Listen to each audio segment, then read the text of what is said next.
Good afternoon to all of you. देखिए students, पिछली class के अंतर्गत मैंने आपको बीटा फलन के बारे में बताया था और गामा फलन के बारे में बताया था। बीटा फंक्शन की क्या क्या प्रॉपर्टीज हैं उनको हमने डिस्कस कर लिया था। गामा फंक्शन की क्या क्या प्रॉपर्टीज हैं उनको हम लोगों ने डिस्कस कर लिया था। ठीक है ना। गामा एन का मान मैंने बताया था n-1 का फैक्टोरियल होता है, या गामा n+1 की अगर बात करें तो गामा n+1 क्या होता है, n फैक्टोरियल होता है। ठीक है ना। और गामा n+1 बराबर हमने एक बात ये भी पढ़ी थी, n गामा n होता है। अब अपन इन दोनों में एक रिलेशन पढ़ेंगे। अब अपना जो अगला टॉपिक है वो है बीटा तथा गामा फलन में संबंध।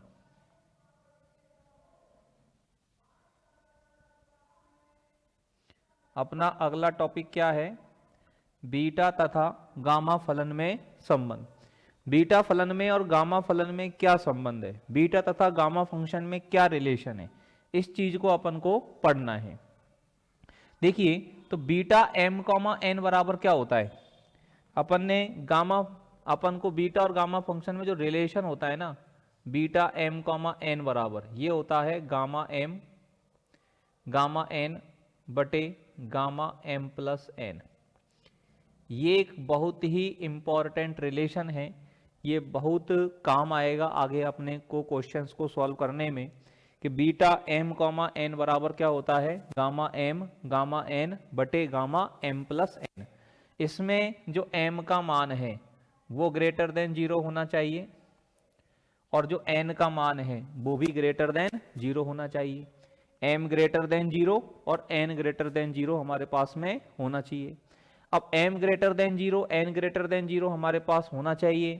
बीटा m कॉमा n बराबर हमारे पास हो गया गामा m गामा n बटे गामा m+n। कैसे होता है ये कैसे बनता है, इसका प्रूफ अपन लोग एक बार समझने की कोशिश करते हैं। हमने गामा n पढ़ा है गामा n। तो गामा n का मतलब क्या होता है, गामा n का फॉर्मूला क्या होता है, 0 से इन्फिनिटी e की पावर -x इंटू एक्स की पावर n-1 dx। ये जो इंटीग्रेशन होता है, इस इंटीग्रेशन को हम लोग गामा n के नाम से जानते हैं। अब मुझे गामा n के इंटू में गामा m बनाना है, तो गामा n के इंटू में गामा m बनाने के लिए मैं क्या कर रहा हूं, उस बात को समझने की कोशिश करना। दोनों पक्षों में गामा n से नहीं, e की पावर -a इंटू a की पावर m-1 से गुणा करने पर, किससे गुणा कर दिया मैंने, e की पावर -a इंटू e की पावर -a इंटू a की पावर m-1 से गुणा कर दें। अब इसमें एक चीज और ध्यान दें, यहां e की पावर -x की जगह ना e की पावर -ax लो, और e की पावर -ax अगर लेते हैं तो गामा n के बटे में a की पावर n आता है।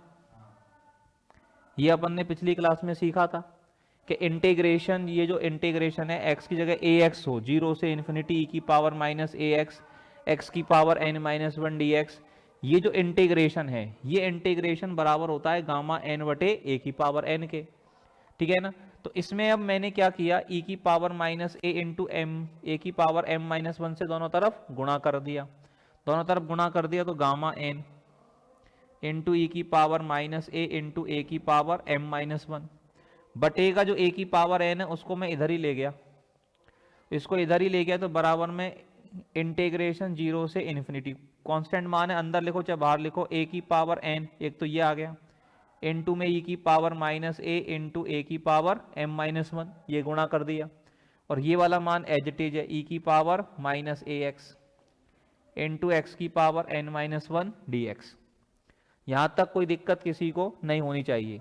a की पावर n को इधर ले गया और e की पावर -a इंटू a की पावर m-1 से मैंने दोनों तरफ क्या कर दिया, गुणा। क्यों कर दिया, इसका रीजन समझ में आएगा अभी आपको। ये जो इंटीग्रेशन है ना, ये वाला जो मान है ना, इसको मैं गामा m बनाऊंगा। ये मान गामा m कैसे बन सकता है, जैसे e की पावर -a इनटू में ए की पावर m माइनस 1 है। इसका अगर मैं इंटीग्रेशन कर दूं 0 से इन्फिनिटी तक a के रेस्पेक्ट में, तो इस इंटीग्रेशन को गामा m लिख सकते हैं, नहीं लिख सकते हैं अपन? इस इंटीग्रेशन को गामा m लिख सकते हैं। क्यों? क्योंकि गामा n बराबर होता है, गामा n बराबर हमने 0 से इन्फिनिटी e की पावर माइनस एक्स, x की पावर n माइनस 1 dx पढ़ा है। जब यहाँ dx का काम कौन कर रहा है? इसमें a कर रहा है, और a की पावर m माइनस 1 है। तो ये जो इंटीग्रेशन है, ये इंटीग्रेशन किसका काम करेगा? गामा m का काम करेगा। करेगा कि नहीं करेगा भाई? यस और नो? सही है ना? तो ये इंटीग्रेशन आपका गामा m हो जाएगा। तो यहां पर इसीलिए मैंने इस मान से गुणा किया है। अब दोनों पक्षों में a के सापेक्ष समाकलन करने पर, तो इसको गामा m बनाने के लिए, इसको गामा m बनाने के लिए दोनों पक्षों में किसके सापेक्ष समाकलन कर रहा हूं? m के सापेक्ष। तो दोनों पक्षों में स्मॉल m के सापेक्ष, हाँ दोनों पक्षों में m के सापेक्ष नहीं, a के सापेक्ष, a के सापेक्ष समाकलन करने पर, a के सापेक्ष इंटीग्रेशन करने पर, तो a के सापेक्ष इंटीग्रेशन करेंगे, इंटीग्रेशन 0 से, दोनों पक्षों में a के सापेक्ष 0 से इन्फिनिटी में, ब्रैकेट में लिख दो। लिमिट क्या लेनी है अपन को? 0 से अनंत लेनी है। 0 से अनंत गामा n इंटू ई की पावर माइनस ए की पावर m माइनस 1 डी। यहां पर ये पूरा मान अभी तो ऐसे कैसे ही लिख दिया। इसमें ये जो मान है इन दोनों में आधार समान है, घातें जुड़ जाएंगी। आधार समान है तो घातें जुड़ जाएंगी। तो ई की पावर माइनस ए एक्स, माइनस ए कॉमन ले लूंगा तो ब्रैकेट में 1 प्लस एक्स बचेगा। ई की पावर माइनस ए एक्स आएगा। आधार समान है, गुणा में तो घातें जुड़ जाती है। ए की पावर कितनी हो जाएगी? इन दोनों में भी आधार समान है, घातें जुड़ जाएंगी। ए की पावर हो जाएगी m plus n minus 1, into में हो जाएगा x की पावर n माइनस 1 dx। और इस पूरे मान का इंटीग्रेशन करना है 0 से अनंत तक a के सापेक्ष। अब a के सापेक्ष पूरे मान का इंटीग्रेशन कैसे करेंगे, इसको कैसे सॉल्व किया जाएगा, वो अब अपन को देखना है। यहां पर देखो a के रेस्पेक्ट में इंटीग्रेशन कर रहे हैं तो गामा n तो कांस्टेंट का काम करेगा, तो कांस्टेंट को इंटीग्रेशन से बाहर निकाल देंगे। तो कांस्टेंट को तो इंटीग्रेशन से बाहर निकाल दो। चलिए तो यहां से इसको रफ कर लेते हैं अपन। इस इंटीग्रेशन को समझो ध्यान से। ये इंटीग्रेशन अपने से क्या चाहता है?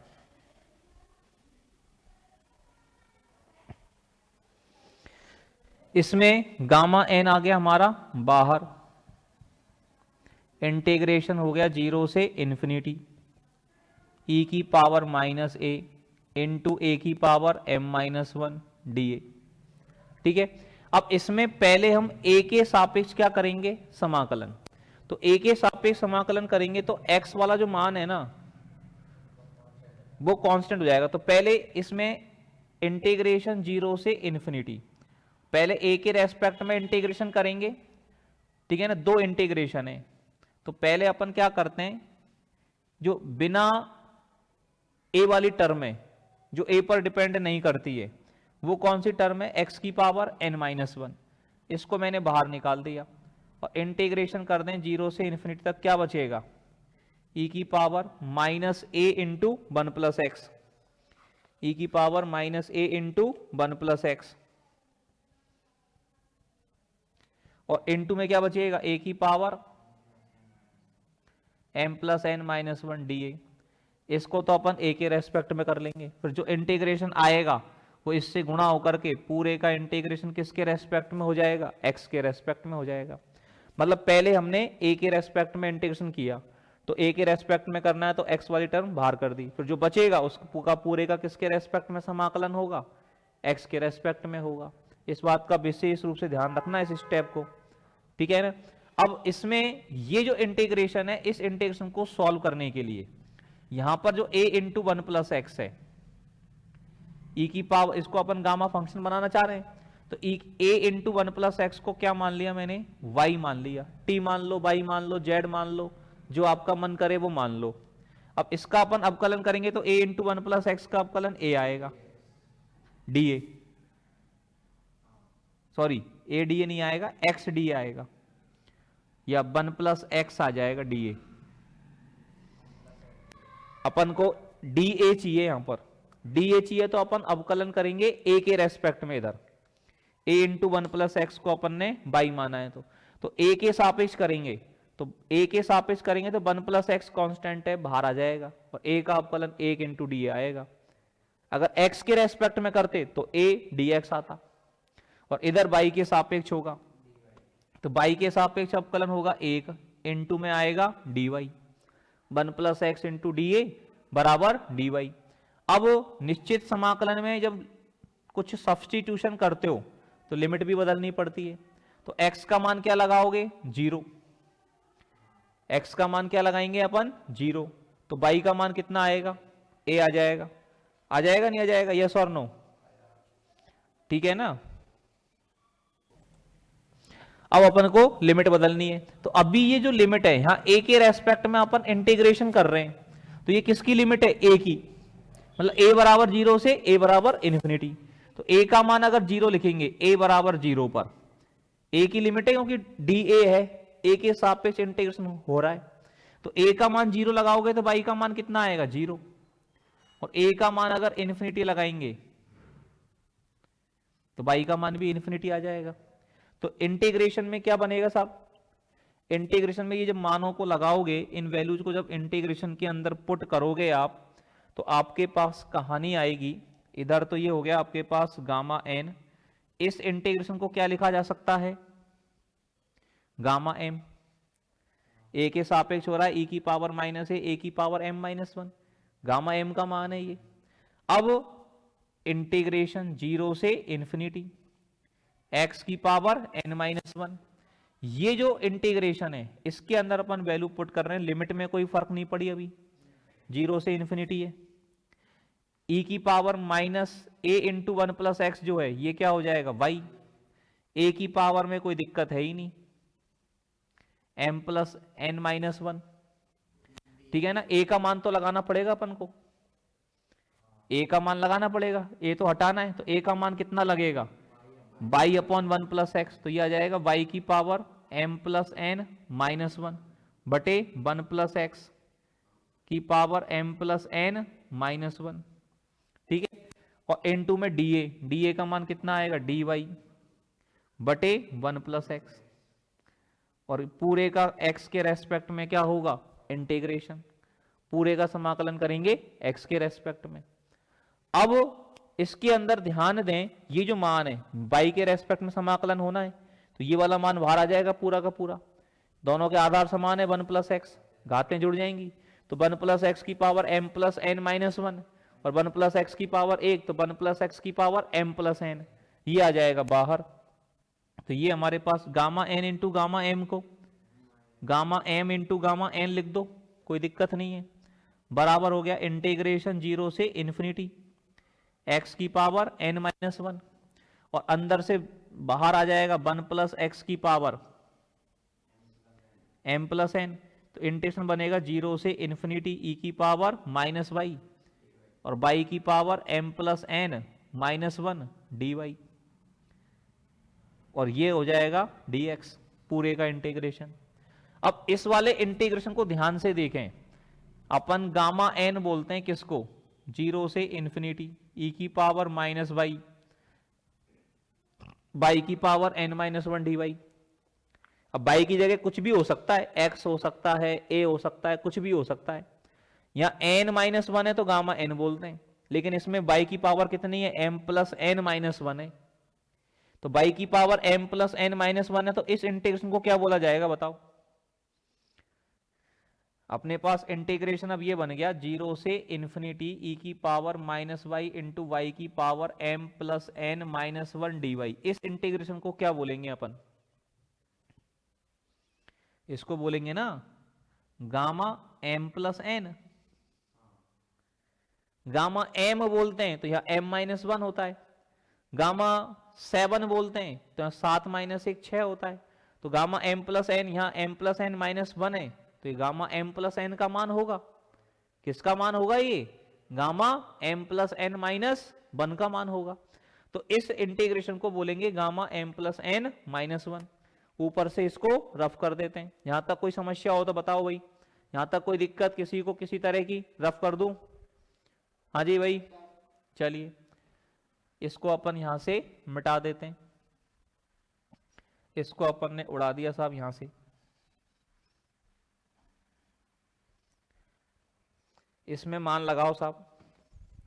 इसमें जब मान लगाएंगे तो ये हो गया गामा एम गामा एन बराबर 0 से इन्फिनिटी x की पावर n माइनस 1 बटे 1 प्लस एक्स की whole power m plus n. ठीक है ना?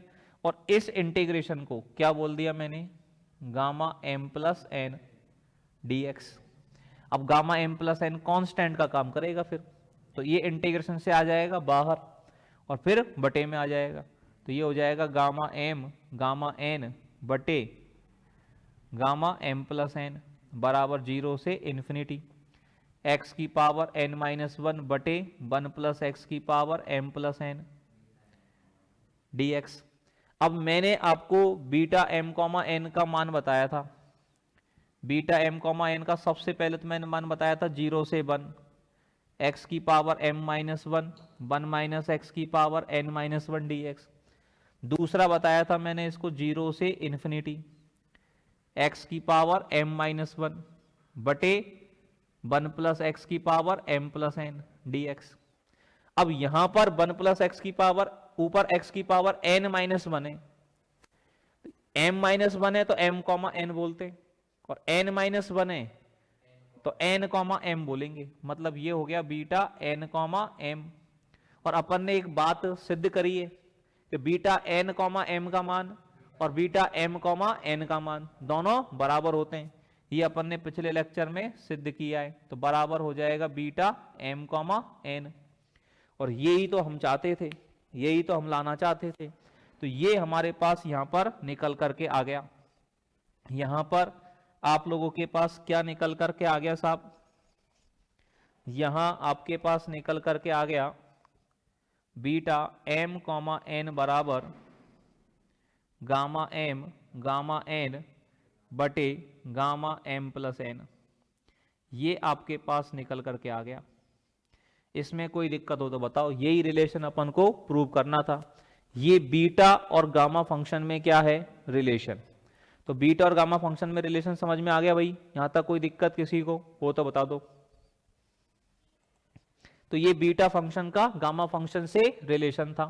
अब देखो इसका दुरुपयोग कैसे हो सकता है, इसका यूज हम लोग कैसे कैसे कर सकते हैं, वो मैं आपको बताता हूं। इसका यूज हम लोग ऐसे कर सकते हैं भाई। मान लीजिए आपसे किसी ने इंटीग्रेशन पूछा कि 0 से 1 एक्स की पावर 6 इंटू 1 माइनस एक्स की पावर 7 1 माइनस एक्स की पावर 4 dx, इस इंटीग्रेशन का मान बताओ। तो ये इंटीग्रेशन क्या है? इस इंटीग्रेशन की वैल्यू निकालनी है। तो ये क्या हो गया? इसको मैं ऐसे लिख सकता हूं 0 से 1 एक्स की पावर 6 का मतलब हो गया 7 माइनस 1 1 माइनस एक्स की पावर 4 का मतलब हो गया 5 माइनस 1 dx। तो ये क्या हो गया? 0 से 1 एक्स की power m minus 1 1 minus x की पावर n माइनस 1। मतलब यहां पर m बराबर कितना हो गया? 7, n बराबर कितना हो गया? 5। मतलब ये किसके बराबर हो गया? ये बराबर हो गया beta m comma n। Beta m comma n कितना हो गया? बीटा 7,5। और अभी अभी मैंने आपको एक बात सिखाई है, एक रिलेशन पढ़ाया है कि बीटा m कॉमा n बराबर क्या होता है? गामा m गामा n बटे gamma m plus n। Beta m comma n बराबर क्या होता है? गामा m गामा n बटे गामा m प्लस n। तो इसको क्या लिखेंगे? बीटा 7,5 को क्या लिखेंगे? बीटा 7,5 को लिखेंगे गामा m गामा 7 गामा 5 बटे गामा 12। 7 और 5 12 गामा एन बटे गामा एम प्लस एन में मान लगा दिया।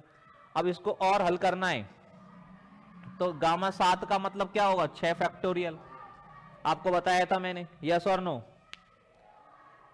तो गामा 7 का मान कितना होगा, 6 फैक्टोरियल। गामा 5 का मान कितना होगा, 4 फैक्टोरियल। और गामा 12 का मान 11 फैक्टोरियल। अब इसको मान लो और हल भी करना चाहो, आप इतना ही छोड़ दो, ये तो इसका आंसर आ गया 6 फैक्टोरियल 4 फैक्टोरियल बटे 11 फैक्टोरियल। हल करने लायक हो तो हल कर देना, नहीं तो कोई बात नहीं। ठीक है, इस तरह से इंटीग्रेशंस को सॉल्व करने के काम आएगा। मान लो आपसे पूछ लिया 0 से इन्फिनिटी x की पावर 3 अपॉन 1 प्लस एक्स की पावर दे दी 5 dx।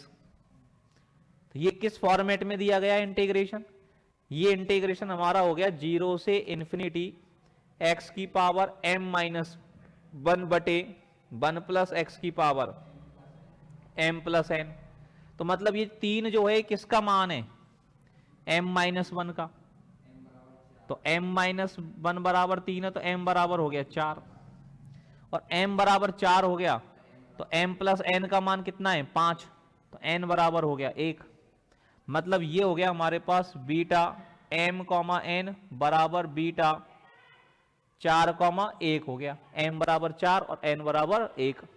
और बीटा m कॉमा n का मान अभी अभी अपन ने पढ़ा है, गामा n बटे गामा m प्लस n। तो गामा m कितना हो गया, गामा 4, गामा n कितना हो गया, गामा 1, और बटे गामा m प्लस n। तो गामा m प्लस n कितना हो जाएगा, 4 प्लस 1 5 हो जाएगा। हो जाएगा नहीं हो जाएगा, यस और नो। अब ये जब हो जाएगा तो गामा 4 गामा 1 बटे गामा 5, तो गामा 4 का मतलब हो गया 3 फैक्टोरियल। गामा 4 का मतलब 3 फैक्टोरियल बोले तो 3 फैक्टोरियल। गामा 1 का मतलब 1, गामा 1 का मान तो अलग से ही निकाला था अपन ने, देखना पुराने वीडियो को। गामा 1 की वैल्यू क्या बताई थी, 1, ठीक है ना। और बटे में ये कितना हो जाएगा 4 फैक्टोरियल, और 3 फैक्टोरियल 6 6 बटे 24 कितना हो गया 1 बटे 4। तो इस इंटीग्रेशन का जो मान है 0 से इन्फिनिटी एक्स क्यूब बटे 1 प्लस एक्स की पावर 5 dx, इस इंटीग्रेशन का मान कितना हो गया 1/4 हो गया। तो इस तरह के इंटीग्रेशंस को सॉल्व करने के काम आता है बीटा गामा फंक्शन, ठीक है ना। और देखिए और किस तरह से इसका यूज कर सकते हैं। मान लीजिए आपसे ये कहा गया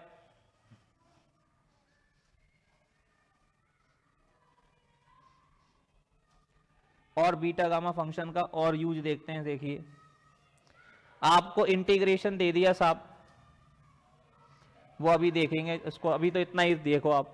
तो बीटा गामा फंक्शन का बीटा फंक्शन का यूज करना अपन लोगों ने सीखा, तो ये चीज अपन को यहां तक समझ में आ गई होंगी सबको अच्छे से। अब अपन को पास देखिए नेक्स्ट अपने पास एक रूल आता है, एक इंपॉर्टेंट बात यहां पर है, गामा 1/2 ये एक स्पेशल मान है, इसका अपन को ध्यान रखना है। गामा 1/2 का मान कितना होता है, √π। गामा 1 की वैल्यू कितनी होती है 1, ये मैंने आपको बता दिया था पहले ही। अब ये गामा 1/2 अपन के बहुत काम आएगा, बहुत ज्यादा काम में आने वाला मान है गामा 1/2। और गामा 1/2 का जो मान होता है वो √π होता है। अब गामा 1/2 का मान √π होता क्यों है, इसको अपन समझें। मैंने आपको बीटा m कॉमा n बराबर एक फंक्शन बताया था, कौन सा फंक्शन बताया था, 0 से π/2 साइन की पावर 2 भी आएगा अगर 2 साइन की पावर 2m-1 थीटा और कॉस की power 2n-1 theta d theta. ये जो इंटीग्रेशन है, ये इंटीग्रेशन हमने बीटा m कॉमा n बराबर पढ़ा था। बीटा m कॉमा n को 3 तरह से लिखना सीखा था हमने। पहला लिखना सीखा था 0 से 1 x की पावर m-1 1 माइनस एक्स की पावर n-1 dx। दूसरा हमने लिखना सीखा था 0 से इन्फिनिटी x की पावर m-1 बटे 1 प्लस एक्स की पावर m प्लस n।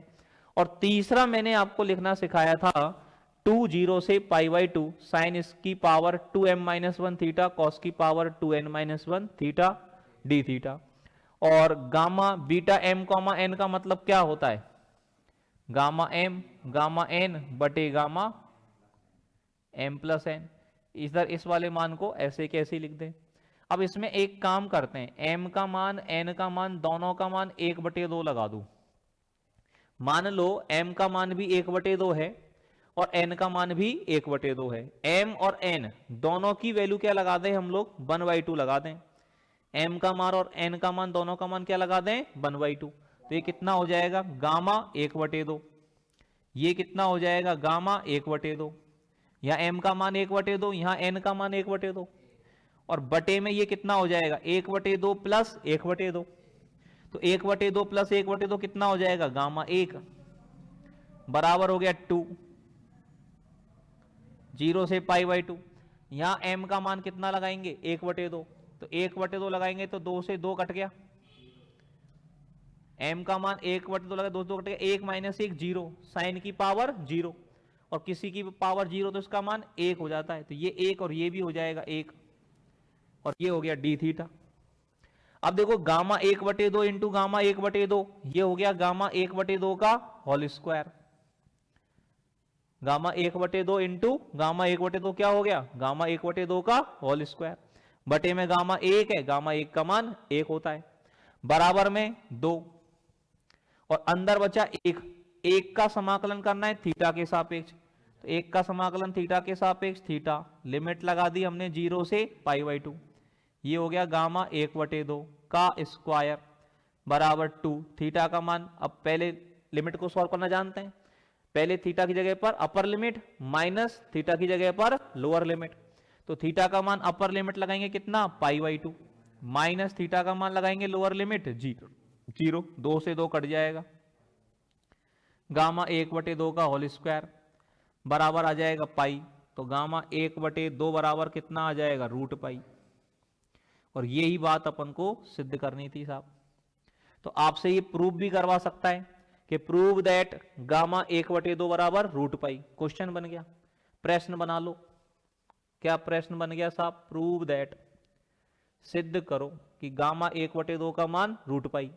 और प्रश्नों में जहां भी गामा 1/2 आएगा तो गामा 1/2 को हम लोग डायरेक्ट यूज करेंगे। ये हमें याद हो जाना चाहिए बिल्कुल अच्छे से कि गामा 1/2 का जो मान होता है वो कितना होता है, √π होता है। ठीक है भाई। अब एक और बात अपन यहां पर एक महत्वपूर्ण बात समझते हैं साहब। महत्वपूर्ण बात कैसे सीखो, अपने पास ये जो इंटीग्रेशन होता है कौन सा, 2 0 से π/2, साइन की पावर 2m-1 थीटा, कॉस की पावर 2n-1 थीटा।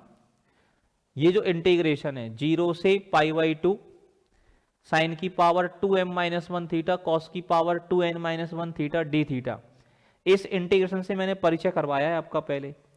ये इंटीग्रेशन बराबर होता है बीटा m, n के बराबर होता है कि नहीं होता है। अब इसमें बीटा m, n का मान होता है गामा m, गामा n बटे गामा m प्लस n।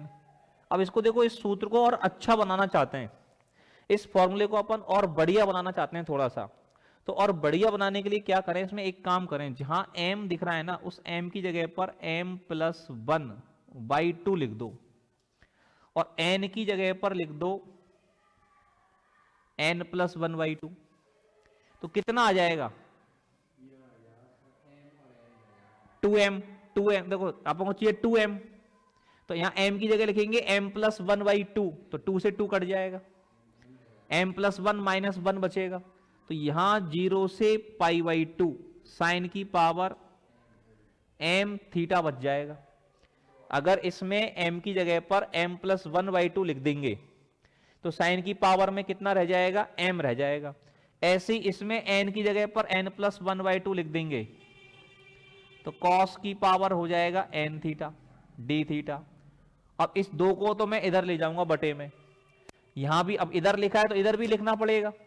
तो यहां m का मान कितना लिखेंगे, m+1/2, गामा m+1/2। ये हो गया गामा n+1/2, और बटे में m+2, 2 बटे में आ गया, ये 2 बटे में था, तो 2 गामा, ये कितना हो जाएगा, m की जगह m प्लस 1/2 और प्लस ये हो जाएगा n प्लस 1/2। एलसीएम लेंगे तो ये हो जाएगा m plus n plus 2/2।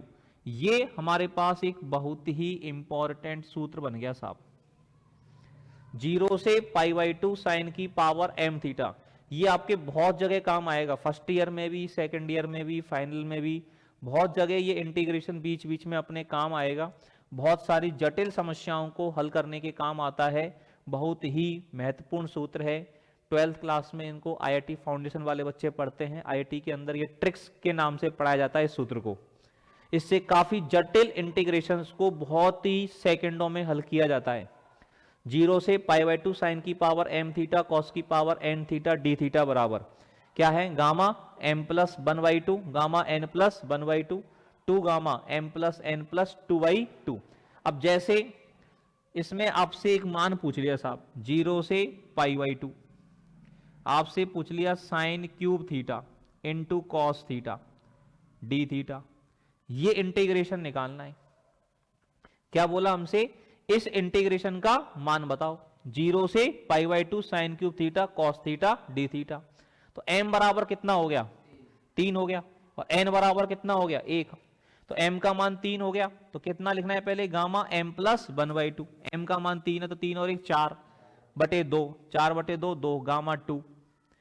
n का मान 1 और 1 2/2 गामा 1/2 गामा 3 और 1 4 और 2 6/2 गामा 3। गामा 2 का मान कितना होता है, 1, एक फैक्टोरियल मतलब 1, गामा 1 का मान 1 और गामा 3 का मान 2 फैक्टोरियल 2 और 2 पहले से ये 4, तो आंसर आ गया 1/4। अब देखो कितने फटाफट से इसका मान निकाल लिया। तो ये बहुत गजब की ट्रिक है साहब ये। मान लो आपसे पूछा जाता 0 से π/2 कॉस की पावर 5 थीटा डी थीटा पूछ लिया आपसे, सिंपल ये इंटीग्रेशन पूछ लिया, ये बहुत जगह आएगा ये इंटीग्रेशन। फिर मैं आपसे कहूंगा कि भाई मैंने ये बीटा गामा फंक्शन में आपको निकालना सिखाया था, वहां से करो आप इस समाकलन को।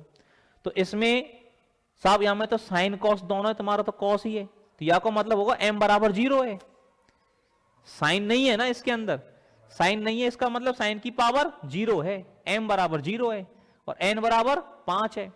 अब m बराबर 0 n बराबर 5 लगाओ इसमें, गामा m प्लस 1/2, m का मान कितना है 0, तो गामा 1/2 और n का मान कितना है 5, तो 5 और 1 6/2 गामा 3 और बटे में कितना आएगा 2 गामा कितना हो जाएगा, ये कितना हो जाएगा 5 7/2 गामा 7/2। अभी इतना छोड़ दो, अभी बाद में इसको हल करना सीखेंगे। गामा 7/2 हो गया। अब इसको सॉल्व करना है साहब, कर सकते हो इसको सॉल्व, कोई दिक्कत नहीं है। कैसे सॉल्व करोगे देखो मैं बताता हूं आपको। गामा 1/2 ये तो हो गया √π और गामा 3 का मतलब हो गया 2 फैक्टोरियल, बटे में ये 2 है ही है। अब मैंने आपको एक बात बताई थी, गामा n प्लस 1 बराबर होता है n गामा n, ठीक है ना। इस ट्रिक से इसको यूज करते हैं। गामा 3 बराबर कितना होता है 2 फैक्टोरियल, एक कम का फैक्टोरियल, मतलब इसमें से एक एक कम करते जाओ। 7/2 से एक कम करेंगे तो 5/2, 5/2 से एक कम करेंगे 3/2, 3/2 से एक कम करेंगे 1/2 और फिर 1/2 का गामा आ जाएगा लास्ट में, ठीक है ना। तो जैसे ही लास्ट में 1/2 आए तो गामा लगा देते हैं लास्ट में। मतलब जब इस तरह से कोई मान आ जाए तो क्या करना है, गामा 7/2 लिखना है। सिंपल सी ट्रिक क्या है, 7/2 से एक कम 5/2, फिर उससे एक कम 3/2, फिर उससे एक कम 1/2 और फिर लास्ट वाले मान को ही माइनस में अपन को ले जाना नहीं है, क्योंकि 1/2 में एक कम करें तो माइनस में आ जाएगा, तो माइनस में अपन को नहीं ले जाना है, फिर लास्ट वाले को गामा में डाल दो। अब जैसे मेरे को ये लिखना है, सीधी सीधी बात है, गामा 5 है तो गामा 5 का मतलब क्या होता है, 5 से एक कम 4, 4 से एक कम 3, 3 से एक कम 2, 2 से एक कम 1 और लास्ट में 1 को किस में लिख दिया, गामा में। इस वाले टेक्निक से आता है ये, है कि नहीं। मान लो मेरे को लिखना है गामा 9/2 लिखना है, तो 9/2 से एक कम 7/2, फिर 7/2 से एक कम 5/2, 3/2, फिर 1/2 और फिर गामा 1/2 आ जाएगा। तो गामा 1/2 का मान तो कितना हो जाएगा इसमें, रूट पाई, रूट पाई से रूट पाई, 2 से 2, 2 दूनी 4 दूनी 8 चला जाएगा ऊपर, और 5 तिया 15। तो इसका आंसर आ जाएगा 0 से π/2 cos की पावर 5 थीटा डी थीटा का 8/15। बात समझ में आई सभी को अच्छे से? यहां तक कोई दिक्कत हो किसी तरह की तो बताइए भाई।